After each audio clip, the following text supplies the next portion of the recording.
جی السلام علیکم دوستو، آج ہم بیٹھے ہیں اس شخص کے پاس جنہوں نے عمران نیازی کے اگینسٹ سازش کی ہے۔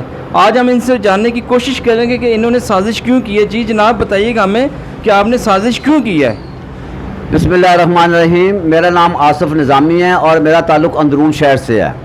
میں نے عمران خان کے خلاف سازش اس لیے کی ہے کہ یہ 6 روپے کا انڈا آج 15 روپے میں بک رہا ہے، جو کہ کبوتروں کے مانند ہے۔ کبوتروں کے انڈے اتنے ہوتے ہیں، اس میں بھی بے ایمانی ہے۔ اس کے علاوہ یہ میرے پاس گھی کا پیکٹ ہے، یہ 140 روپے کا ملتا تھا، آج یہ 500 کا ہو گیا ہے۔ سازش میں نے اس لیے کی ہے، یہ 7 اپ کی بوتل ہے، ایک ٹائم پہ یہ 12 روپے کی تھی اور آج یہ 30 روپے کی بک رہی ہے۔ سازش میں نے عمران خان کے خلاف اس لیے کی ہے کہ یہ میرے ڈبے میں چینی ہے جو کہ 45 روپے کلو کے حساب سے بکتی تھی، آج یہ 110 روپے میں بھی نہیں مل رہی۔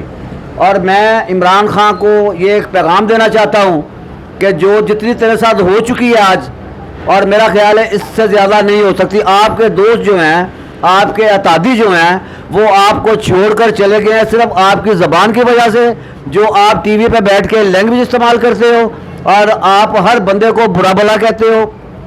یہاں تک کہ آپ نے اپنی پارٹی کے لوگوں کو یہ کہنا شروع کر دیا تھا کہ تمہارے بچے اسکولوں میں جائیں گے، تمہارے بچوں کو لوگ یہ کہیں گے، تمہارے بچوں کو برا بھلا کہیں گے، آپ کو اسکولوں میں داخل نہیں ہونے دیں گے، آپ کو گالیاں نکالیں گے، یہ وزیر اعظم پاکستان ہے؟ اس طرح کی آپ باتیں کرتے ہو، آپ کو خود شرم آنی چاہیے عمران خان۔ اچھا مجھے آپ یہ بتائیے گا، سننے میں یہ بھی آ رہا ہے کہ ان کے وزیروں نے کہا، ابھی ٹویٹس بھی آ رہی ہیں ان کی، کہ نیازی صاحب کی جان کو خطرہ ہے، تو اس کے حوالے سے آپ کیا کہنا چاہیں گے؟ میں تو سب سے پہلے یہی کہوں گا، اس لیے جب جیل میں جائے گا اور اس کے بعد سارے خطرے ختم ہو جائیں گے، وہاں پہ یہ سیف رہے گا اور انشاءاللہ تعالی یہ جیل کی سلاخوں کے پیچھے ہوگا، جیسے انہوں نے عمران خان نے، جیسے کہ شہباز شریف کو، حمدہ شہباز شریف کو، میاں نواز شریف کو، یہاں تک کہ خاتون مریم بی بی کو بھی ان لوگوں نے جیلوں کے پیچھے پھینکا، جیلوں کی سلاخوں کے پیچھے گئی، انہوں نے جیلیں کاٹ لی۔ یہ 2 دن ہی جیل کاٹ سکتا یہ بندہ 2 دن نہیں جیل میں رہ سکتا، کیونکہ یہ سونے کا چمچ لے کے پیدا ہوا ہے۔ اس کا والد کرپشن کے کیس میں نکالا گیا تھا، آج یہ لوگوں کو کہہ رہا ہے یہ کرپٹ ہے، یہ انہوں نے کرپشن کی ہے۔ میں یہی کہوں گا بس اس کو، یہ میرا پیغام ہے عمران خان کو۔ Thank you.